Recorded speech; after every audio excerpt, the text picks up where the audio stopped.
కష్టపడి కష్టపడాలండి, కష్టపడాలి. వాడు కారు కొనుక్కుంటే 100 పెట్రోల్ ట్యాంక్ లో చక్కెర పోతే ఆనందపడే రకమైతే కష్టం, అది సాడిదామంటారు. ఇప్పుడు ఎవడైతే ఉద్యమం చేస్తుండో, ఎవడైతే కేంద్రం మొన్నటిదాకా వాడు ఏముండే ఆడు ఏంద్ర ఆడు మన నా దగ్గర వాళ్ళ గురించి మాట్లాడడం పని చేసి వాడు ఎలా పైకి వచ్చిండో ఆ సూత్రం యాక్సెప్ట్ చేయం కదా మనం. చేయకపోతే బచ్చగాడు మొన్నటిదాకా న్యాయం పడి ఆ గర్వం మార్వాడిల్లో ఉండదు. వాళ్ళు బ్రిటిష్ వాళ్ళ లెక్క చిన్నగా వచ్చారు వ్యాపారం అని, వాళ్ళు పాతుకుపోయారు. ఇవన్నీ ఎవరు చెప్పాలి మళ్ళా మన తెలంగాణలో? ఇవాళ చక్ర గారు చెప్తుండు, మీ ఛానల్లో ఇది కరెక్ట్ కట్ చేసి ప్రజెంట్ చేస్తే మార్వాడీలకు ఇక్కడ థ్రెట్టే లేదు. ఇవాళ మార్వాడీలు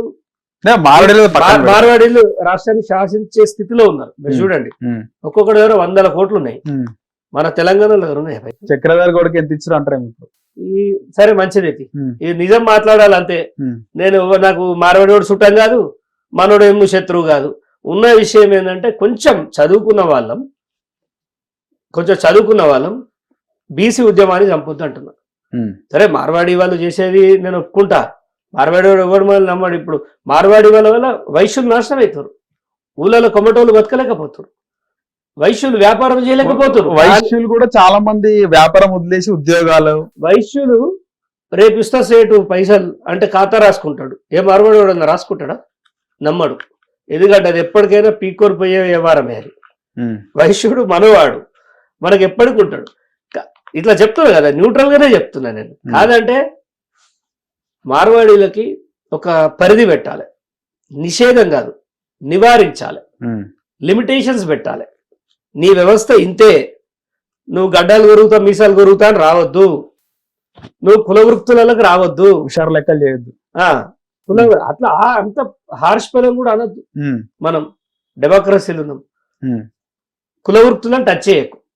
నువ్వు ఏదైనా పెట్టాలనుకున్నప్పుడు ఇక్కడ ఎంప్లాయ్మెంట్ అంతా మా వాళ్ళకి అనాలి. కానీ ఈ దొంగ ఉద్యమాలు కొంతమంది మా ఎస్సీ ఎస్టీ బీసీ పాత ఉద్యమకారులందరినీ పట్టుకొచ్చి ఈ రెడ్లు సెక్రటేరియట్లో కూర్చోబెట్టుకొని ఈ పొంగులేటి శ్రీనివాస్ లాంటి వాళ్ళు ఇదొక కృత్రిమ ఉద్యమం తయారు చేస్తా అంటే తెలంగాణ ఆలోచిస్తుంది, తెలంగాణ ప్రతి విషయం అర్థం చేసుకుంటుంది, అందరినీ అబ్జర్వ్ చేస్తుంది.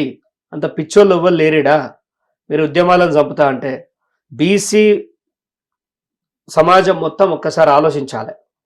గుడ్డిగా ఈ మార్వాడి ఉద్యమానికి మనం దూరం ఉందాం. ఇది అయ్యేది లేదు, పోయేది లేదు. ఫస్ట్ 42% తర్వాత చూద్దాం మార్వాడి ఉద్యమం. 42% ఖతం చేయమన్నా కాంగ్రెస్ గవర్నమెంట్ని, తర్వాత మాట్లాడు. క్లుప్తంగా చెప్పేసినాయి. కవితకు కూడా బీసీలకు చేయగొడుతుంది. బీసీల కోసం ఆమె ఎప్పటికప్పుడు దీక్షలు, మన 72 గంటల నిరాహార దీక్ష చేసింది. తర్వాత ఎక్కడికక్కడ జిల్లాలు పర్యటిస్తుంది, ఖచ్చితంగా అమలు చేయాలని కొట్లాడుతుంది. ఏమంటారు? కవితక్క బీసీలను ఎత్తుకుంది కదా, కవితక్కతో ఏమైనా కలుస్తారా? శుభ పరిణామం బహుజనవాదులకు ఇది. వాళ్ళు ఒక వెలమ జాతి నుంచి వచ్చిన వాళ్ళు ఇలా బీసీ వాదం ఎత్తుకొని సంబరాలు చేస్తున్నారు అంటే మనమే వెనుకబడి ఉన్నామా అనిపిస్తుంది. సో ఇంట్లో కూర్చున్న చక్రధర్ లాంటి వాళ్ళు కానీ ఇంకా చాలా మంది నిరుద్యోగులు కానీ కవితక్కే చేస్తుంది, మనం ఎందుకు చేయొద్దని తలా 10 మంది జత కట్టండి. ఎక్కడ బీసీ వాదం ఉంటే అక్కడికి వెళ్ళి అది చేయండి. ఇప్పుడు బీసీ వాదం గెలిస్తే కవితక్క సీఎం అయ్యేది లేదు, ఆమె బీసీ కాదు కాబట్టి, అంతే కదా. సో ఆమె ఏం చేసినా మన పాలే. ఆమె మన ఇంట్లో వచ్చి పాశం మండిపోతూ ఓడి తింటాడు, మనమే తింటాం, ఆమె తింటుందండి, వాసన పిలుచుకొని బయట పోయాడు ఆమె. సో ఆమె తిట్టడం పనికిమాలిన విషయం అనుకుంటున్నా. మన సంబరాలు చేసుకోవడంపై మీ మిత్రుడు కామెంట్ చేసింది కదా, ఏమంటారు? ఎవరు? తీన్మార్ మల్లన్న. అది ఆయన అభిప్రాయం. కవితక్క సంబరాలు చేసుకుందట, ఎవరు మా జాతే కాదు. చాలా చిన్న కరెక్షన్ చేద్దాం. వాళ్ళ తండ్రి కలర్ పింక్, పింక్ పూసుకోలే, ఏం పూసుకుంది? బ్లూ. బ్లూ అంటే మా రంగు బయటపడ్డది, కొత్త రంగు అని వాళ్ళే అంటారు. Blue colour పూసుకుంది.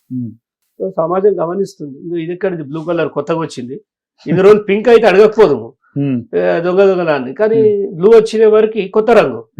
సో ఇప్పుడు చాలా జాగ్రత్తగా ఉంటాం. ఆమె ఏది చేసినా మాకు ఫరక్ పడేది లేదు. ఆమె ఏది మనకే మంచిది అంటారు, జాతికి మంచిది అంటారు. ఇప్పుడు మన వాళ్ళు ఖాళీగా ఉండి కొద్దిగా బిజీగా ఉండా మనం ఉద్యమం చేయలేని వాళ్ళ లోటు కవితక్క తీరుస్తుంది.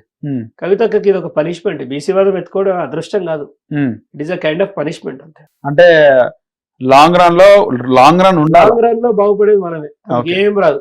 ఆమె ఎమ్మెల్యే కూడా గెలిపారు. ఆమె లాంగ్ రన్ లో లేకపోతే ఆమెకే ప్రాబ్లం అంటారు. ఆమె వల్ల ఒకటి గుర్తుపెట్టుకోండి, ఒక స్థాయి వరకు ఎవరి నాటకమైనా నడుస్తుంది.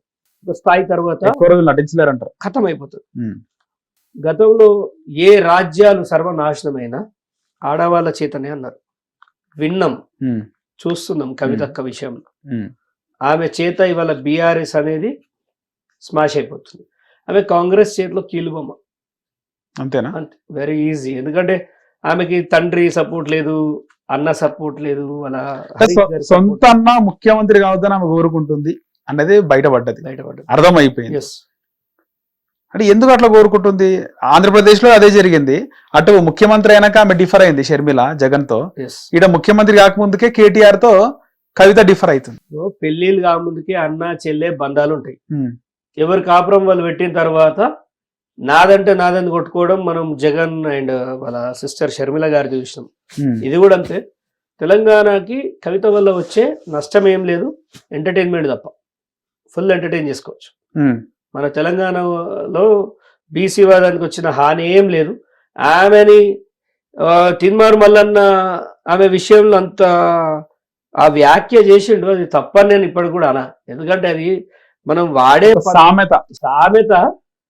దాన్ని తెలంగాణలో నాటు సామెతలు కూడా ఉంటాయి, చాలా ఉంటాయి, దారుణంగా ఉంటాయి. కొట్టబోతే ముద్దు పెట్టుకుంటారా అన్నాడు ఎవరు, బడి సంజయ్ అన్న. అది మనం రెగ్యులర్ గా వాడే పదం. ఆయన రోజు 100 సార్లు అంటాడు అదే పదం అన్నాడు. దాంట్లో తప్పే ఉంది. ఒక బిడ్డ అనుకుని ఉంటాడు ఆమె. బిడ్డను ముద్దాడితే తప్పే ఉందండి. బిడ్డను పరస్కంగా తప్పే ఉంది. నిరంజన్ రెడ్డి కూడా అన్నాడు మంగళవారం మరదలు అని చెప్పి. అది తప్పదే, అది తప్పే. ఇప్పుడు వరుస కూడా ఒక పద్ధతి ఉంటది. పిలుపుకి భాషలో కూడా పద్ధతి ఉంటది. ఈయన అన్న క్రమం వేరు, అది తప్పు, దాన్ని ఖండించాలి. కానీ మల్లన్న దాంట్లో నాకు ఎలాంటి తప్పు కనిపించలేదు. కవిత వల్ల ఆయన ఏమనుకున్నాడంటే ఈమె నేను ఇంత కష్టపడబడితే ఈమె పెత్తనమైంది అనుకున్నాడు. కానీ ఆమె వల్ల ఏం నష్టం జరగదు, తెలంగాణకి లాభమే జరుగుతుంది. బీసీ వాదం కవిత ఎత్తుకోవడం అనేది శుభ పరిణామం అని నేను అంటున్నాను. ఓకే, సో మన రేవంత్ రెడ్డి అన్నది కూడా కరెక్ట్ అనుకోవచ్చా? పల్ల కొట్టాలనిపించింది జర్నలిస్ట్లని, అది కూడా నార్మల్ వాడుక భాషలో ఒక్కడు పెడతా అనే విధంగా అనుకోవచ్చా? జర్నలిస్ట్ కూడా అదే అంటారు, వాడుక భాషలో పళ్ళు మనిపిస్తాం, చెల్లు మనిపిస్తాం, ప్రభుత్వానికి మేమంటే ఏందో చూపిస్తాం. రేవంత్ రెడ్డి గారు దయచేసి మీ తమ్ముడుగా ఒక మాట చెప్తా మీకు. మీరు ఎంత ముఖ్యమంత్రి అయినా ఎంత కష్టపడి వచ్చారు అందరికీ తెలుసు. ఇట్లాంటి వ్యాఖ్యలు ఏం చేస్తాయంటే మీకు తెలియకుండా మిమ్మల్ని డ్యామేజ్ చేస్తాయి. కొత్త శత్రువులని పత్రికా విలేకరు అంటే వాడు సీనియర్, వాడు ఏం బిక్తాడు. ఒకప్పుడు TV9 మైక్ తీసుకొని కింద పెట్టుకో మీద పెట్టుకో అన్నావు. వాడు బ్యాడ్జ్లు ఉన్నాడే కదా. అవును, మరి వాని వల్ల గెలవలేను, నువ్వు TV9 వల్ల గెలవలే. చిన్న యూట్యూబర్లు అభిమానం వాళ్ళ మొహం ఎట్లుంటుందో తెలియదు. నీ మొహం వాళ్ళ మొహం చూపించక నీ మొహాన్ని పల్లె గ్రామాలలో చూపిస్తే నీకు ఓట్లు పడ్డాయి. నువ్వు మీడియాని ఈ రకంగా మాట్లాడితే ఇదే లాస్ట్ ఇక నువ్వు కావింకా. అందుకే ఈ ఉన్న 3 ఏళ్ళు సమాజం మెచ్చుకునేలాగా అరే కేసీఆర్ కంటే చాలా బాగా చేసిండు అనిపించుకోవడానికి వ్యాఖ్యలు చేయి. సీనియర్లు జూనియర్లు అంటే మరి జూనియర్వి నువ్వు ఎట్లా సీఎం అయినవు? ఇంతమంది దాటుకొని పెద్దలు జావారెడ్డిని కాదని నువ్వు సీఎం ఎట్లయిను? నువ్వు హరీష్ రావు వెనకనికి నిక్కి చూసినా అంటున్నావు కదా. అంటే నీ కెపాసిటీ ఉంది, మీ గొప్పతనం అది. నీ దగ్గర శ్రమ ఉంది, పట్టుదల ఉంది, జనాన్ని నమ్మించగలిగినవు, నువ్వు సీఎం అయినవు. అలాగే యూట్యూబర్లు ప్రజలు ఇవాళ TV9 కూడా చూస్తుండండి, పేరు తీయదు కానీ శాటిలైట్ ఛానల్ ఎవ్వడు చూస్తలేడు, ఫోన్లోనే వచ్చేస్తారు. ఏదైనా కూడా ఏది కావాలన్నా కూడా ఏ కంటెంట్ అయినా నిజం ఉందా అబద్ధం ఉందా తర్వాత డిసైడ్ చేసుకుంటుండు, నమ్ముతలేడు. యూట్యూబ్ లో ఇచ్చిందని 100% నమ్ముతలేరు ఎవరు. వాళ్ళు క్రాస్ చెక్ చేసుకుంటున్నారు. డీటెయిలింగ్ వీడియోలు యూట్యూబ్ లోనే ఉంటాయి. 100% ఓపిక చెప్తున్నారు. ఎవరి కోసం? ఇలా యూట్యూబ్ ఛానళ్ళు కొన్ని వేల ఛానళ్ళు జీతాలు ఇవ్వలేక ఆర్థికంగా బాగాలేక సర్వనాశనం అవుతున్నాయి. రైట్. దీని గురించి రాష్ట్ర ప్రభుత్వానికి ఏం లేదు, వాడుకున్నారు, వదిలేసారు అంతే. ఇప్పుడు కేటీఆర్ 2000 ఛానళ్ళు కొన్నాడంటే మీకు చేత కాదే ఆయన కొననీయవే. నీకు చేతనైతే ఇప్పుడు ఆకలితో వస్తుండే ఒక బిడ్డ ఎవడన్నా పెడితే ఏందండి? ఇప్పుడు ఎవడు మంచోడా దొంగన వేశ్యన ఆకలి అడుగుతాడా? ఆ పూట తింటాడు, బతకాలి కాబట్టి. చచ్చిపోతారా?